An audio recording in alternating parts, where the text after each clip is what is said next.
अस्सलाम वालेकुम class. Chapter number 23 हमारे पास है बायोटेक्नोलॉजी। हम देखते हैं बायोटेक्नोलॉजी किसे कहते हैं। जीन्स पे काम होता है। हम क्या करते हैं, एक ऑर्गेनिज़म की जीन रिमूव करते हैं, उसको दूसरे ऑर्गेनिज़म में इंसर्ट करते हैं ताकि हम वहाँ से क्या ले लें, एक डिज़ायर्ड सब्सटेंस या प्रोडक्ट हम वहाँ से ले लें। जैसे कि ह्यूमन के जीन है, डीएनए पे जीन है हमारे पास। क्रोमोसोम की जो पोजीशन 11 है उस पर कौन सी जीन प्रेजेंट है, इंसुलिन की जीन प्रेजेंट है। हम वहाँ से उसको लेते हैं और बैक्टीरिया में इंसर्ट कर देते हैं ताकि हम वहाँ से क्या ले सकें, फर्दर हम इंसुलिन ले सकें, फर्दर हम अपना डिज़ायर्ड प्रोडक्ट या सब्सटेंस ले सकें।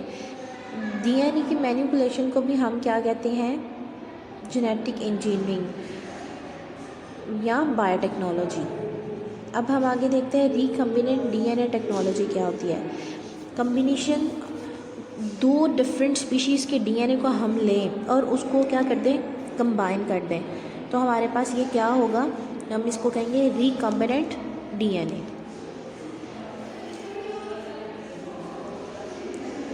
combination of two different species DNA called as recombinant DNA। हम इसको जेनेटिक इंजीनियरिंग भी कहते हैं। अब हम अपना जो रिकम्बिनेंट डीएनए है वो कैसे हम रिक्वायर कर सकते हैं, उसके लिए फॉलोइंग स्टेप्स हैं हमारे पास।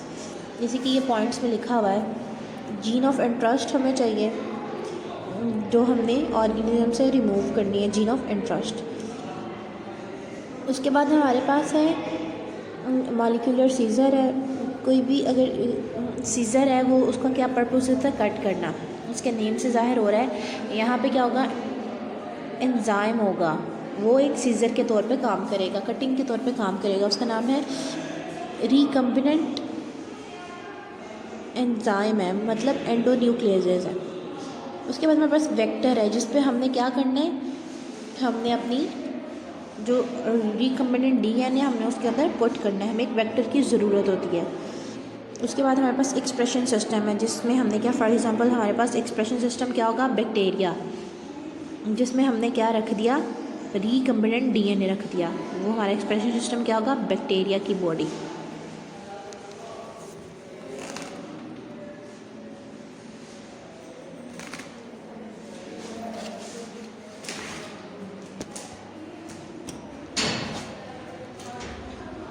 एक्सक्यूज मी सर, सर आपकी लॉक लग जाता है, मैं स्टॉप कैसे करूँ? अब मैं फिर से करनी पड़नी है रिकॉर्डिंग, जो मैं बोला है वो बीच में रिकॉर्ड हो। उसके बाद हम देखते हैं कि हमने जीन कहाँ से लेनी है। हमने जो जीन ऑफ इंटरेस्ट लेनी है वो हमने कहाँ से लेनी है।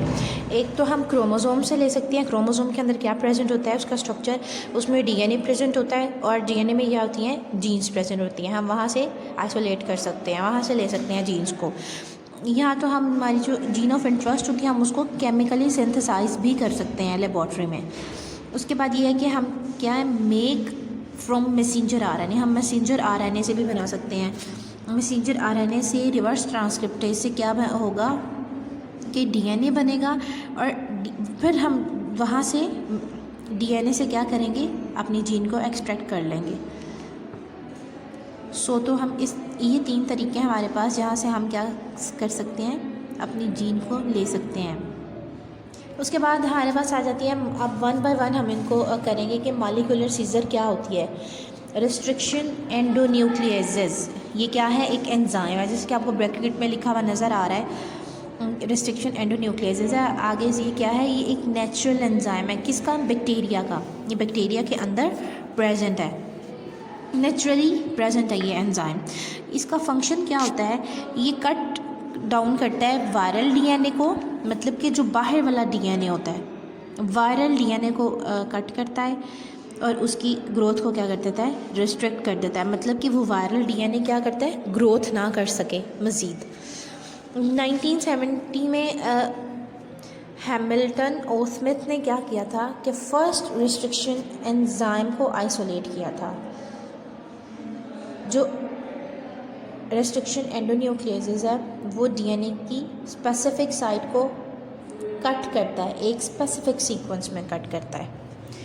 और जो इको R1 है वो हमारे पास क्या है, एक रेस्ट्रिक्शन एंजाइम है। हम इसको कॉमनली यूज़ कर सकते हैं, बल्कि ये कॉमनली यूज़ होता है इको R1। हमारे पास टोटल 400 एंजाइम है, 400 एंजाइम्स अभी तक आइसोलेट हुए हैं, लेकिन जो 20 हैं, 20 क्या है, फंक्शनल है, वो काम करते हैं, 20 फंक्शनल है।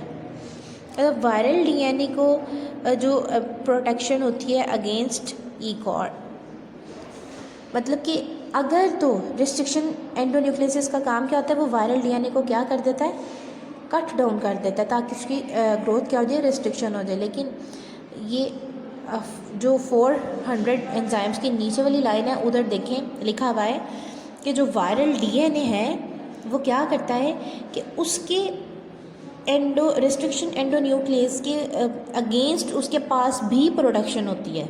अगर उसको कट करता है ना, तो उसके पास भी प्रोडक्शन होती है कि वो कट करने के बावजूद वो अपना काम कर जाता है।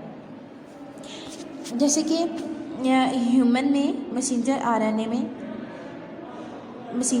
के बाद क्या बनता है, डीएनए बनता है। जब हमने ट्रांसक्रिप्शन और ट्रांसलोकेशन पढ़ी थी, तो वो वहाँ से क्या बना, सिंगल स्ट्रैंड से क्या बना था, डबल स्ट्रैंडेड डीएनए बन रहा था। जब मैसेंजर आरएनए राइबोसोम के पास आता है, तो वो क्या बनाता है, हेड और टेल बनाता है। दो तरह की चीज़ें वो बनाता है, हेड और टेल। जब मैसेंजर आरएनए क्या करता है, राइबोसोम के पास आता है, उसके हेड पे क्या लगा होता है, 7 मिथाइल ग्वानोसिन, और पोली ए टेल उसकी लगी होती है टेल साइड पे। तो ये इसको क्या करती है, एंडोन्यूक्लियस से क्या करती है, प्रोटेक्ट कर लेती है।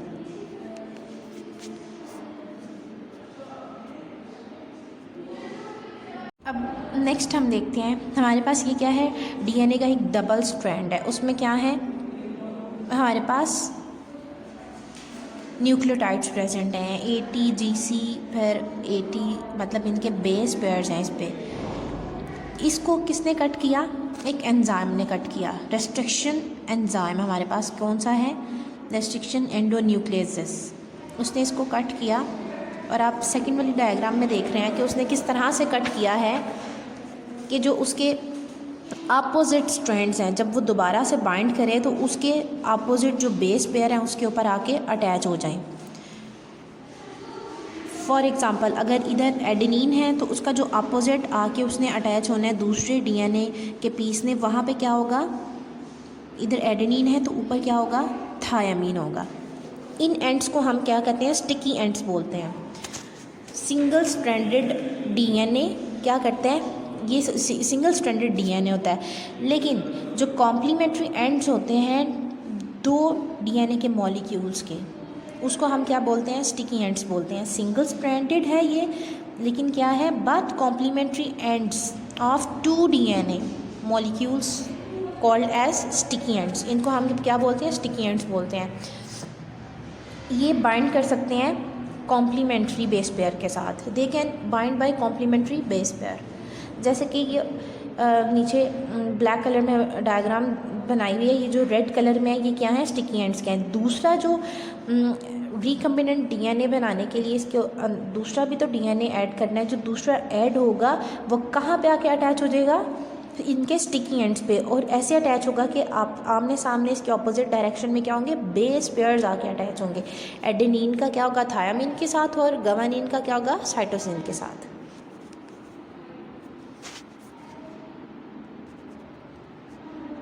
उसके बाद हम देखते हैं मॉलिक्यूलर वेक्टर्स क्या होते हैं। वेक्टर जिसके ज़रिए हमने क्या करना होता है, रिकम्बिनेंट डीएनए को एक होस्ट सेल में हमने इंट्रोड्यूस करवाना होता है। होस्ट सेल यहाँ पे क्या है, बैक्टीरिया। बैक्टीरिया का जो सेल होगा वो हमारे पास होस्ट सेल होगा, और वेक्टर के ज़रिए हम रिकम्बिनेंट डीएनए को, जो हमने जीन को रिमूव किया होता है और जो दूसरे में हम डालते हैं, ऐसा रिकम्बिनेंट डीएनए हम उसको वेक्टर के ज़रिए क्या करवाते हैं, इंट्रोड्यूस करवाते हैं। उसके बाद हम देखते हैं हमारे पास वो जो वेक्टर्स होते हैं वो क्या होते हैं, प्लाज्मिड्स होते हैं। प्लाज्मिड्स को हम क्या कहते हैं, कॉमन वेक्टर्स। जिसके ज़रिए हमने रिकम्बिनेंट डीएनए को इंट्रोड्यूस करवाना है उसको हम क्या कह रहे हैं, आप प्लाज्मिड्स बोल रहे हैं। और हमारे पास इसकी डेफिनेशन देखते हैं क्या है प्लाज्मिड एक्चुअली में है क्या। प्लाज्मिड एक natural extra chromosomal circular DNA है। ये क्या है? एक circular DNA, extra chromosomal circular DNA molecule है। ये एक क्या है? नेचुरल है, इसको खुद नहीं बनाना पड़ता, ये नेचुरल है। डबल स्ट्रैंडेड होता है बैक्टीरिया में, और ये क्या करता है? बैक्टीरिया में मेलनेस कॉज करता है। क्या कॉज करता है? मेलनेस कॉज करता है, और ये डबल स्ट्रैंडेड होता है। उसके बाद हम देखते हैं कौन कौन से प्लाज्मिड है हमारे पास। प्लाज्मिड है PSC101, उसके बाद है PBR322 हमारे पास है। ये जो PSC101 है ये किसके लिए रेजिस्टेंट है? टेट्रासाइक्लिन के लिए रेजिस्टेंट है। उसके बाद हमारे पास जो PBR322 है वो टेट्रासाइक्लिन के साथ साथ एम्प्लीसाइलिन के लिए भी क्या है? रेजिस्टेंट है। हम जैसे कि ये नीचे डायग्राम देखें, इसमें क्या है हमारे पास? प्लाज्मिड क्या है? इको R1, जो हमने पीछे भी डिस्कस किया है कि हम मेनली क्या यूज़ करते हैं। हमारे पास ये जो रिस्ट्रिक्शन एंजाइम है वो है इको R1, लेकिन हम यहाँ पे प्लाज्मिड कौन सा यूज़ करेंगे? PSC101 यूज़ करेंगे, क्योंकि सिर्फ टेट्रासाइक्लिन रेजिस्टेंट है। ठीक हो गया। अब हम क्या करेंगे? हमारे पास डायग्राम में ये रेड एरो के नीचे देखिए सर्कुलर, उसने ऊपर क्या बताया था? Extra chromosomal circular DNA. तो ये हमारे पास सर्कुलर जो ये क्या है? प्लाज्मिड है। इको R1 हमारे पास क्या है? रिस्ट्रिक्शन एंजाइम है, जो इसको क्या करेगा? कट डाउन करेगा। फिर ये एक हमारे पास वेक्टर है, इसको कट डाउन करेगा, और इसके जो स्टिकी एंड्स होंगे वो रेड वाले, नीचे वाली डायग्राम में देखें कि ये जो स्टिकी एंड्स है रेड वाला, उसके साथ जाके दूसरा वाला जब ये वेक्टर कट होगा तो इसके अंदर कौन सा हम डीएनए पुट कर देंगे? रिकम्बिनेंट डीएनए पुट करेंगे। तो इसके स्टिकी एंड्स जो होंगे वो आपस में क्या बना लेंगे? बेस पेयर बना लेंगे। तो बैक्टीरिया और ह्यूमन का जो डीएनए होगा तो क्या मिलके बना देंगे? रिकम्बिनेंट डीएनए बना देंगे। हमें एक वेक्टर की ज़रूरत थी ना कि हम रिकम्बिनेंट डीएनए को क्या करवाएं? इंट्रोड्यूस्ड करवाएं होस्ट सेल में। सो ये हमारे पास एक वेक्टर है, किसको हम कट करेंगे? इको R1 से, और वो जो हमारा रिकम्बिनेंट डीएनए हम इसके अंदर क्या करेंगे? पुट करेंगे, और फिर होस्ट सेल में इंट्रोड्यूस करवा देंगे। ये डीएनए ह्यूमन का भी हो सकता है और वायरल डीएनए भी हो सकता है। हम जो बैक्टीरिया में पुट करते हैं, एक तो बैक्टीरिया का हम डीएनए लेते हैं, ऊपर से उसका लेते हैं ह्यूमन का भी हो सकता है, या तो फिर वायरस का भी हो सकता है, मतलब वायरल डीएनए हो सकता है। और डीएनए की जो लाइगेशन होती है, मतलब ये जो आपको नीचे नज़र आ रहा होगा जहाँ पे लिखा हुआ है बैक्टीरिया और ह्यूमन, मतलब जहाँ पे बैक्टीरिया और ह्यूमन की डीएनए की लाइगेशन हुई है, मतलब लाइगेशन का मतलब होता है जुड़ा है, यहाँ पे जुड़ना। ये जो रेड स्टिकी एंड्स के साथ आके जो डीएनए ने बेस पेयर के साथ बाइंडिंग की है, लाइगेशन किया, वो किस वजह से किया है? एक एंजाइम की वजह से किया है, जिसका क्या नाम है? Ligase enzyme. ये रेड में मेंशन है यहाँ पे कि डीएनए लाइगेशन हुई है किस वजह से? Bye enzyme that will be DNA ligase. और हम इसको क्या बोलेंगे? अब हमारे पास ये क्या हो जाएगा? Chimeric DNA. अब हम इसको क्या बोलेंगे? काइमेरिक डीएनए बोलेंगे हम इसे। उसके बाद हम देखते हैं कि हमने जीन कहाँ से लेनी है। हमने जो जीन ऑफ इंटरेस्ट लेनी है वो हमने कहाँ से लेनी है? एक तो हम क्रोमोसोम से ले सकते हैं। क्रोमोसोम के अंदर क्या प्रेजेंट होता है? उसका स्ट्रक्चर, उसमें डीएनए प्रेजेंट होता है, और डीएनए में क्या होती हैं? जीन्स प्रेजेंट होती हैं। हम वहाँ से आइसोलेट कर सकते हैं, वहाँ से ले सकते हैं जीन्स को।